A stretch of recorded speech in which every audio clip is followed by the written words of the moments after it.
Hey there, Veteran Nation fans. I'm going to do this video real quick just because it's in the news and people are talking about it, about Pete Hegseth's Signal chat again. And I've been very adamant that, ever since this story broke, that there was no classified information. I've had a lot of people, even a couple military and veterans, tell me, no, I guarantee there was classified information. I've worked in a SCIF. I've held a TS-SCI clearance. I don't see where any of that information that was in those chats where it would be classified. And you're seeing that with the news organizations now. Now, when they talk about it, they backed away from calling it classified information. That was the early reports. They were calling it classified information. Now they're calling it sensitive information. What was that? Military information. They're backing way off of that claim because there are legal things. Like, there are legal definitions as to what is classified information.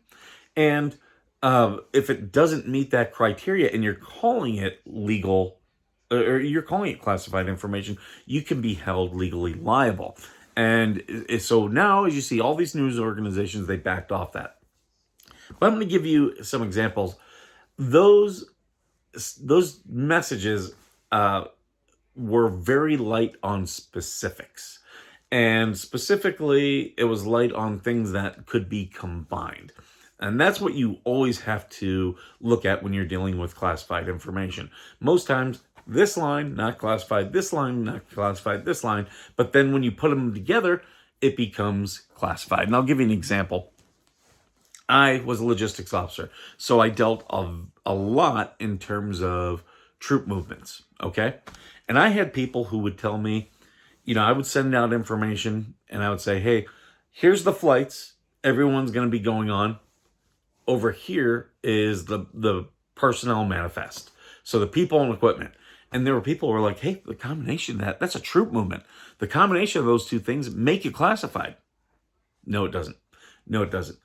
Because there's something out there called a ULN, a unit line number. And that is how the military will track that group. Even though I've got a personnel manifest, the group, equipment, everything they get put under a ULN, that's how the military tracks it. Now, had I included that, the combination of those three things would have become classified. Now, I could have gone to my SIPR or my Centrix, and I could have sent everything, because those are the classified networks, or at least the ones I dealt with in Afghanistan.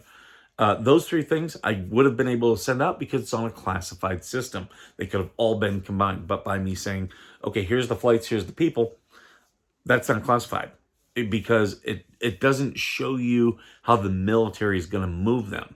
The ULN shows you how the military was going to move them. So I could use any combination. Like if I said to my ULN commander, okay, there's one person in charge of every ULN, and that ULN is going to be people and equipment that all have to move together. They can't be broken up. They all have to move together. So I would have sent the ULN commander, hey, here's your ULN, here is your flight times. They already know, that stick commander already knows who their personnel is. So I never had to send it to him. But I would say, hey, here's your ULN, here's the flights. That information, perfectly fine to send over military unclassified networks. And like, I was sending that unencrypted, okay? Like, Signal is encrypted. With your email, you have to specifically encrypt the emails. Now, back then, that was 2010 when I was sending that information. That's when I was in Afghanistan. If the rules have changed since then, that would be new guidance, but I've never seen where you have to encrypt it now. You could just send it right over my normal work Outlook email. Not a problem. But I couldn't add in the personnel, because now the combination of the flights, the ULN, and the personnel all would have made that classified information. The combination of those three things would have given our enemies a significant advantage. Now, as long as I'm dealing with different documents, different, modes of transferring that information, I'm perfectly fine. You can't put it all in the same thing. So as an example, I could have sent that email and then later on texted that stick commander his personnel manifest, and it still wouldn't be classified. Yeah, he has them, but it's compartmentalized, so you don't know one from the other. And we were always compartmentalizing things. So the stuff that I saw in those texts with Pete Hegseth, there was key information not in there. And as I was reading them, I was like, oh yeah, they're cognizant of what in totality would make things classified, either secret or top secret. And they were specifically leaving information out. And overclassification is a big problem in the military. There's a lot of people, a lot of veterans who, when they get outside of their area of expertise, they immediately think everything is classified. And I had people with me saying, "Oh, you can't put flights and manifests together." I could. I legally could. It wasn't classified. And there was key information left out that I specifically left out. So there's a lot of people who will say things are classified initially, but they're unless if they're an FDO, they really don't know the rules. And there are people right now sending me very generalized, "Oh, this is the DoD's guidelines," and they're like, right here. It's very generalized. I'll tell you this right now. There's very specific guidelines as to what is classified material. And those specific guidelines go by what it is that you're discussing. For instance, if you're talking about equipment, if you're talking troop movements, as I was doing, if you're talking about attacks, like saying an attack's going to happen doesn't really mean something's classified. You have to know, okay, and I'm going to talk about this in a generalized sense. You need to know what unit, where they're doing it from, where they're attacking from, and what their objectives are. That would be examples. But just in general, oh yeah, we're bombing